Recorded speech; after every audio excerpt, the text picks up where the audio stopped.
If you are pushing boundaries like we are, you are going to fail. And that's how you know that you are reaching your threshold and exceeding your potential. And it's very key. I know there's a lot of people who listen on here that are business owners. It is so key that you don't let that failure affect your confidence. You continue on your purpose and knowing your North Star and having your vision. Something else I think that's important is keeping those limiting beliefs very quiet. And when they start to get loud in your head, you have your own strategies, whether it's a breathwork practice, a brain dump journaling, a meditation, but having your own strategies for when those limiting beliefs come up, that you can quiet them and kind of put them back into their place when they belong. I know that how I continue to push my boundaries and grow the company is every single day I wake up and I ask myself one simple question. And I ask myself, if I was going to compete against Never Stop Moving 365, what would I do? And then I go ahead and do it. Hello and welcome to another episode of Your Business, Your Next Level. I'm your host, Eunicia Peret, and today I have Christina Collins in studio with me. Christina is a founder and franchisor of Never Stop Moving 365, a mission-driven movement education for and children's fitness company, inspiring kids to build confidence and lifelong healthy habits. Physical literacy expert with decades of experience as a teacher, trainer, and coach, Christina is currently completing her doctorate in educational leadership. She's also an ultra-endurance athlete and boy mom who turned a passion for movement into a scalable franchise model. And Christina, as a fellow mom of a son, I would love to hear how to keep a little guy busy. Welcome to the show. Hi, thank you so much. I'm so excited to be here. It's a pleasure to have you because, listen, this is a very important topic. I feel like a lot of entrepreneurs and executives and individuals that you and I talked just before we press record that are doing really well in their business life and their financial life, oftentimes the one area that seems to maybe not necessarily take a back seat. However, it's sometimes impacted is this idea of what's happening on the family side. So I'm super excited for us to talk a little bit about what you have seen in terms of how can we enable the younger generation to become tomorrow's leaders through movement and through some of the activities that perhaps many individuals don't really think about as, hey, it's building leadership versus just get them out moving so that they can burn energy. Yeah, absolutely. And, we see in the research that children who participate in athletics, particularly young girls, are more likely to hold leadership and executive positions later in life in their work career. Sports, and I can speak personally as well, gave me such a foundation of learning from my mistakes and having grit and trying new things. And it's this amazing toolkit that athletes have that then in turn serve them as adults, and they get acquired in the youth years of sports and exercise and fitness and play, and then really can show up again later in life as we go on to college and the workforce. I love that. One of the things I had a conversation recently with our children, it just seems like specifically the one of the programs that they participate in, it feels like every single sports club, every single sports activity everything's happening on Tuesday. So I'm sitting there thinking, as a mom, you've got child's coming out of school, they're going into whatever program they're going in, and then they're expected to go into yet something else, and you get them out of there at 8, 9 o'clock at night. It's not sustainable. So clearly, one of the things that I feel is missing, even in the educational world, is this understanding of how do we enable the children to gain those experiences by taking a first approach through the lens of operationalizing and organizing the activities that might happen within a school or program or whatever the situation, the academy might look like, in order to provide the children those opportunities. Talk to us a little bit about what you're seeing there, because that's something that unless the parent experiences it for themselves, or it's bad enough, it's not bad enough to where it would really surface up, it's not bad enough and it kind of goes unnoticed. What can parents do to keep a keener eye on what's happening in the school environment or in the programs that their children are involved in? Yeah, it's definitely very prevalent to have heavy scheduled childhood this generation. And there's this big gap that parents find between having a competitive, scoreboard pressure team sport option, or having a screen heavy where the parent feels guilty, technology sedentary based childhood. And that's really where we come in. And speaking to your point about they go from activity to activity to activity, and then by the time you schlep them home, because parents were the first Uber drivers, it's 8, 9 o'clock, and they have to do homework and they have to shower. And that's only for one kid. Families who have multiple children, it is a complete matrix of drop off and pickup. And that served as a catalyst for why we are kids' personal training and why we go in home and we bring all the equipment and we come to the house or to the backyard, the playroom, and we work with the child there so that the parent doesn't have to work on the drop off and pick up matrix. We have an app so families can book 24/7 right from the convenience of their phone.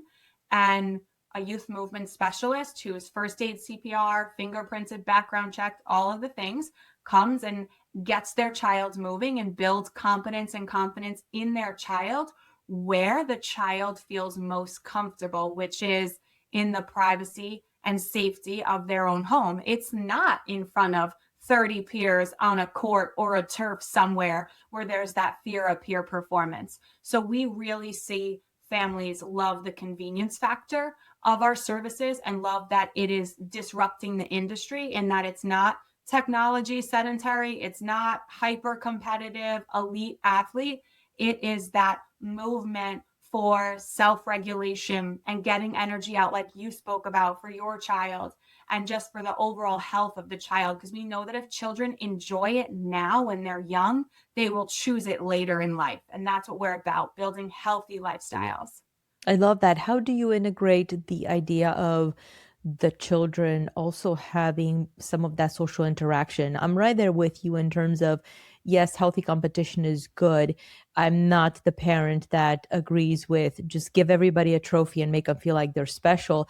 If it's truly earned, then of course give it to them. If not, we don't need to give a trophy to everyone just so that they can feel like they've achieved something, because that also instills some really, really bad habits later on in life. They'll just rely on somebody else because it'll get done and they'll still get the clap. And that's not what we want. That's not where leadership truly thrives. So, talk to us a little bit about how your program may or may not address the component of the social interaction, especially since the activities are happening close to or in the presence on the perimeter of the home.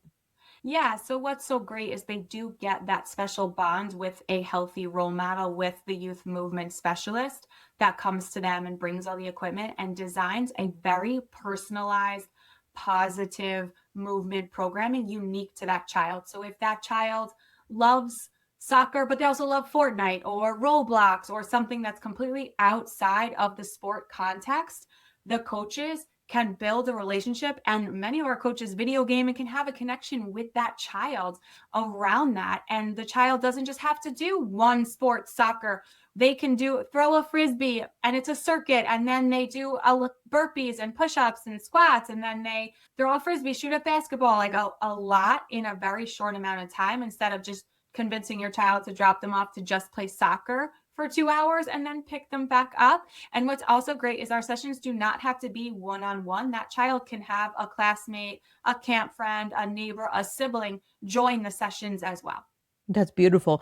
Talk to us a little bit about how you were able to build your business. Obviously, you're a business owner, you're a franchisor, to really without outside investors. We talked a little bit about this previously, and I commend you for bootstrapping, as we call it. What has that looked like for you?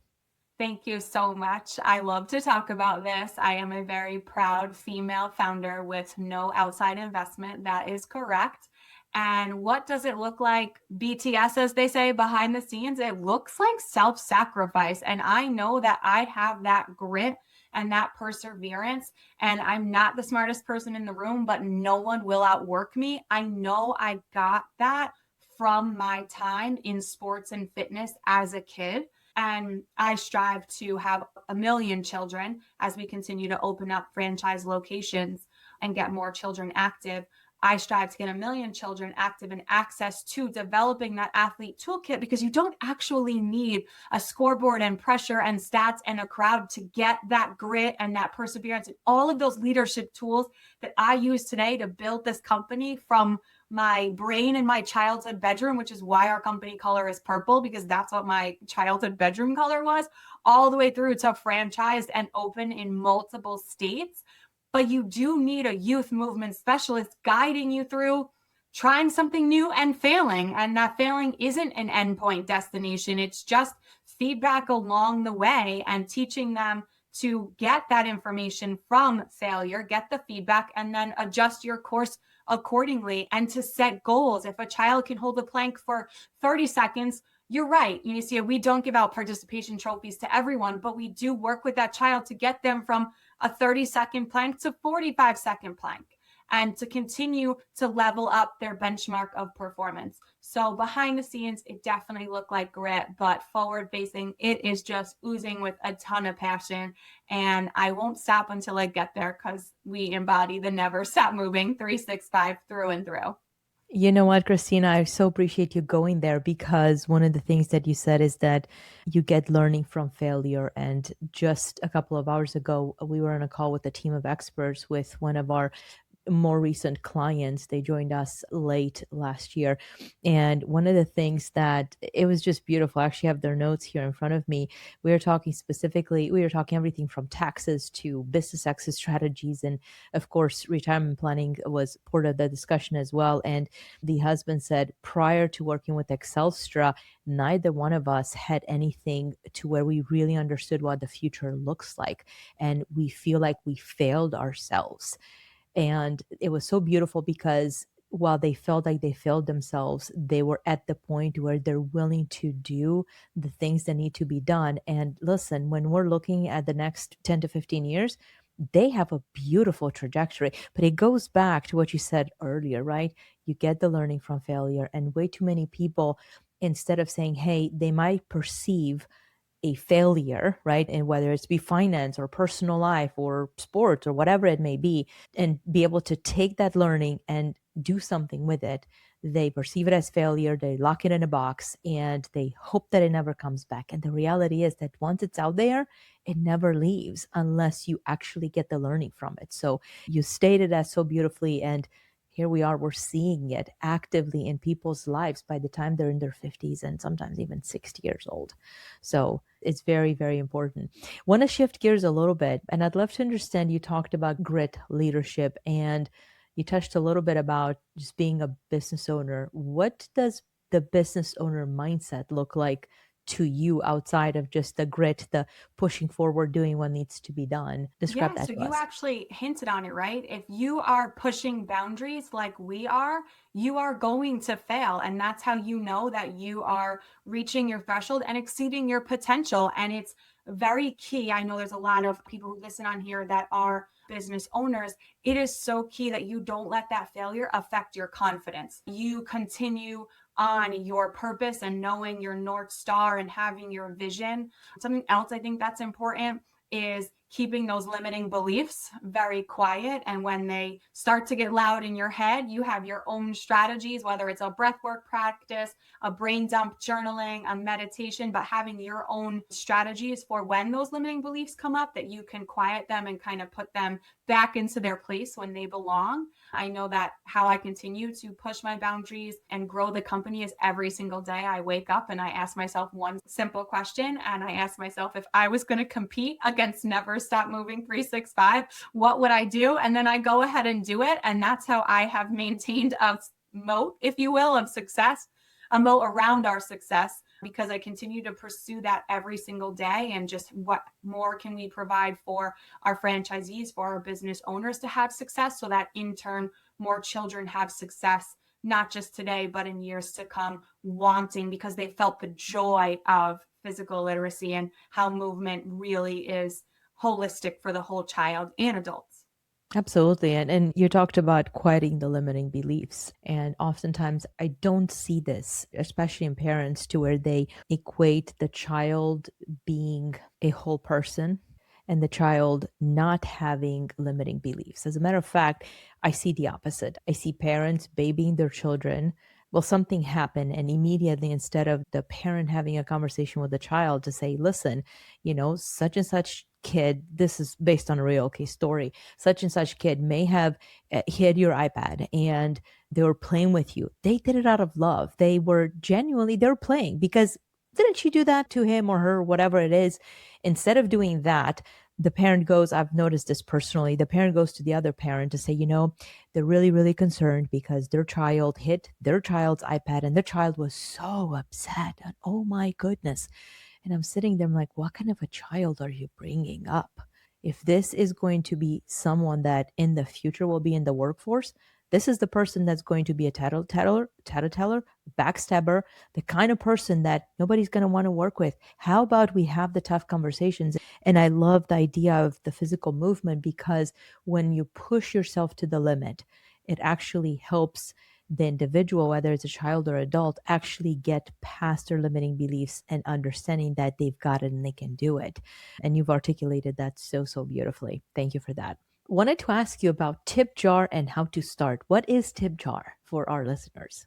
So tip jar an example of the tip jar is what I had just said about every day wake up and ask yourself, what would you do if you were going to compete against your company, and then go ahead and do it. So the tip jar is just different little golden nuggets that I've acquired along my leadership and business ownership. Every day I wake up, it's the biggest company I've ever run.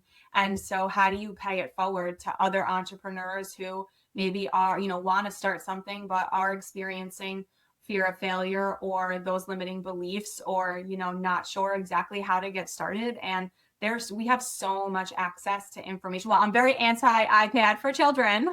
I am very pro the amount of information and technology that is available for us as adults once our brains are developed and we are able to regulate our emotions. So, there is so much information out there. We have such capability. And that's also why I love pushing yourself physically. You're right. It does wire a child, and an adult movement does holistically, to realize that they are capable of so much more than maybe the barriers that they're putting up. That is so beautiful. What states are you guys in currently? Currently, we are in New York, New Jersey, Connecticut, and Pennsylvania. All right. So we had other franchisors on the podcast, and some of them are in Georgia, some of them are not. It sounds like you really need to push down south a little bit. I know. And More and faster. We're registered in 35 states. So we would love a warm, season state to be able to have that much more going on, in warmer months. Absolutely. Spending more time outside is definitely a lot more achievable. Although I hear that in some of the Eastern European countries, kids used to play in the snow all the time and they're healthier for it. So who knows? Get them out there, right? Christina, I'm loving this conversation. And one of the things that I'd love to hear from you is, what do you see? What kind of resistance do you see amongst perhaps parents or caregivers when it comes to the idea of taking on and working with Never Stop Moving 365 to enable their children the support and the ability to get those skills in a private environment? What kind of pushback do you see? Yeah, I'll be very honest. It grew beyond my wildest dreams. We really don't get pushback. What we get is a lot of begging for more and more. And we've listened. And that's definitely how we've expanded, meaning originally it started out just sports and exercise tutoring because I was a phys ed teacher by trade. And a lot of children didn't want to participate in class in front of all of their peers, but their parents would ask me to work with them outside of school. And so then I capped my time for trade. There's only so much time to trade. And so then I hired all my phys ed friends, and then it became this business.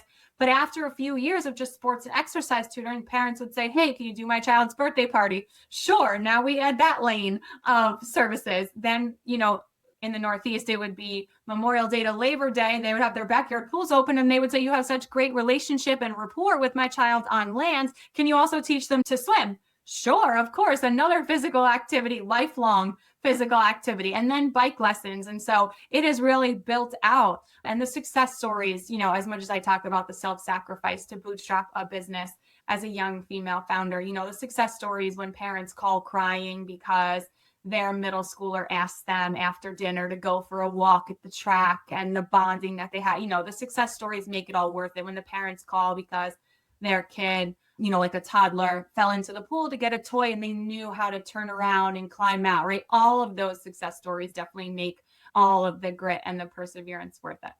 I love it. Thank you so much for those examples. Yes, they are. They do make it all worthwhile at the end of the day. Christina, one of my favorite questions to ask of our guest is, we all have had things that took place that perhaps in the moment we saw them as failures. And we talked earlier about failure is not a failure, it's truly just an opportunity to get some learning. What have been one or two perceived failures, and what were the learnings that you got as an entrepreneur on the back end?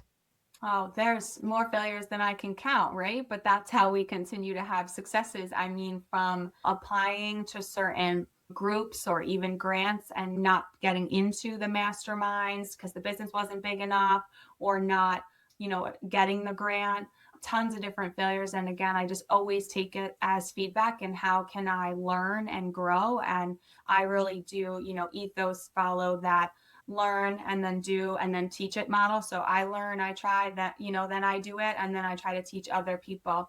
But one thing that is so important to me is I call podcasts like the fruits and vegetables for your mind.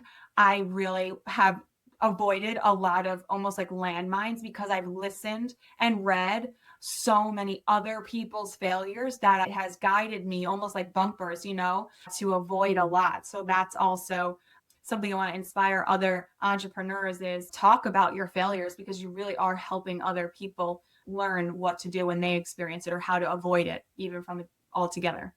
100%. As a matter of fact, I always ask our guests, have you listened to the podcast? What can you tell us? And almost every time, the one area that people love the most is, hey, so and so was talking. They actually know the podcast guest by name. So and so was talking about this is what happened to them, and this is how they came on the other end. One of my favorite ones that comes up often was from one of our guests, and she's an attorney. She runs a massive manufacturing business.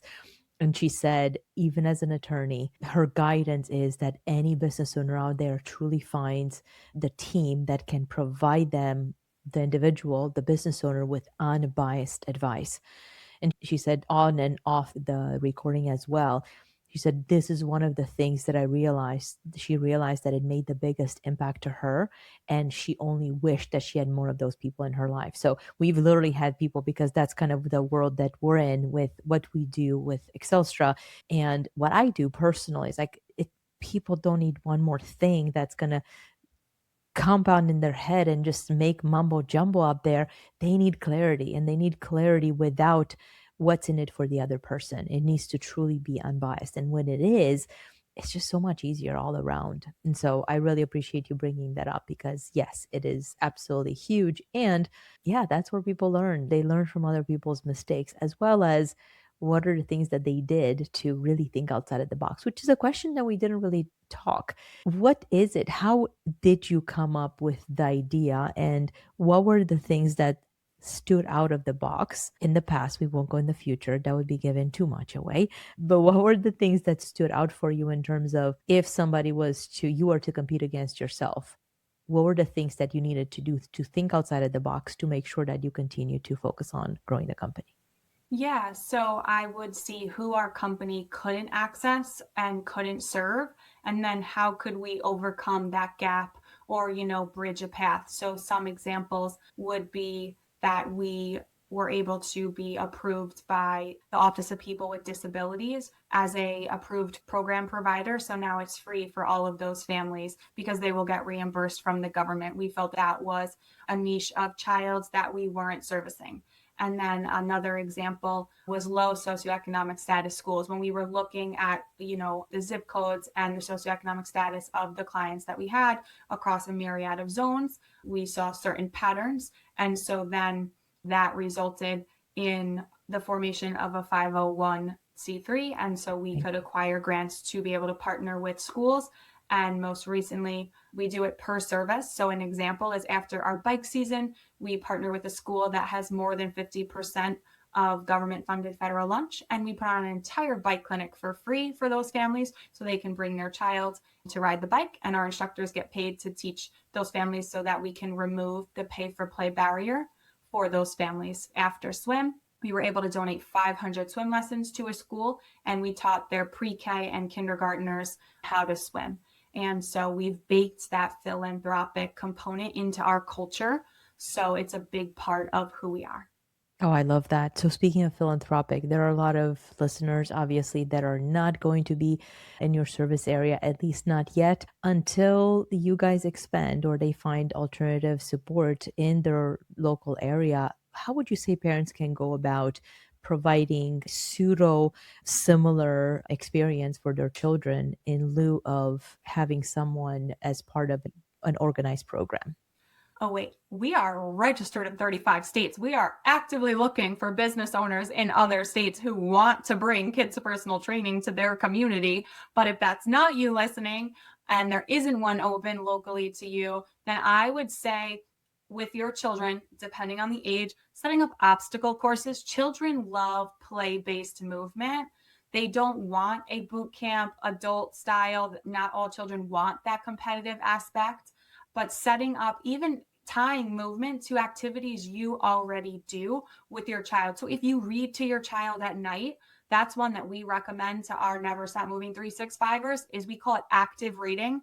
And it just means every time the page is turned, parents and child, caregiver and child, they do an exercise together. And it might be one squat, it might be one wall push up, it might be one jump, but it's helpful because a lot of children have a hard time sitting still, and parents get frustrated because it's after a long day of work, and then they're trying to read to their child and they feel like their child is not sitting still and paying attention. So make it an active story time, or act out the verbs or like animal movements from the book or whatnot. So tying movement to things you already do, or incorporating children in your own movement. If you do yoga, screenplay the yoga on the TV, and maybe the kids join you, maybe they come in and out, maybe they just play Legos nearby you, but role modeling it, including them in it, tying it to what you're already doing. But most importantly, it has to bring joy and it has to be fun. And that's the only way. If children enjoy it now, they'll choose it later. Oh my gosh, what you just said, it literally brought forefront and center one of my really, really dear and closest friends. She's a retired pediatrician, and she was telling us her story of how she finally learned from her mom. I believe she was somewhere in her 40s, about meditation. And actually, she kind of discovered meditation on her own.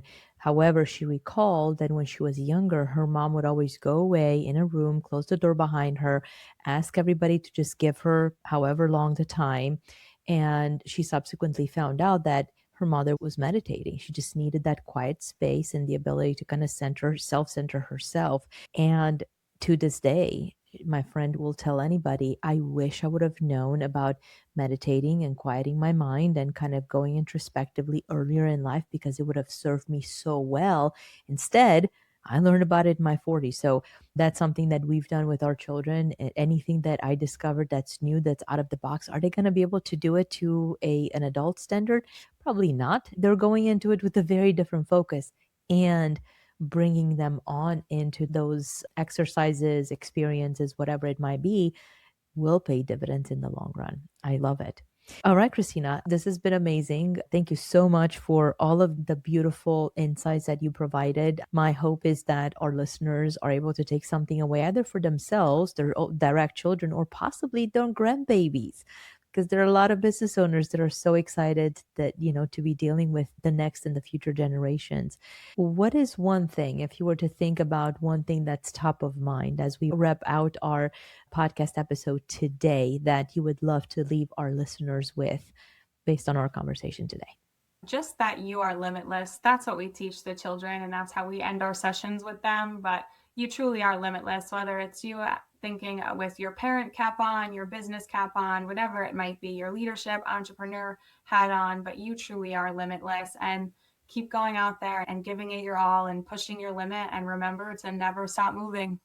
That is beautiful. And with that, we will leave you for today. Christina, thank you once again for being here with us.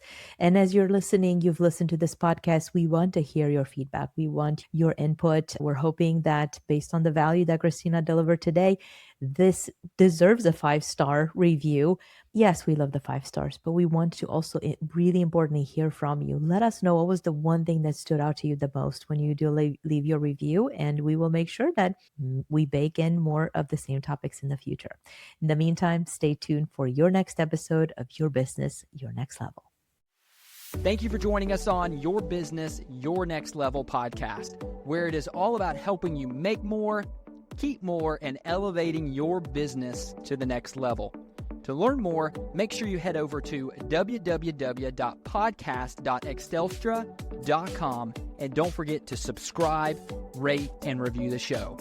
Again, that's podcast.excelstra.com. Until next time, thanks for listening.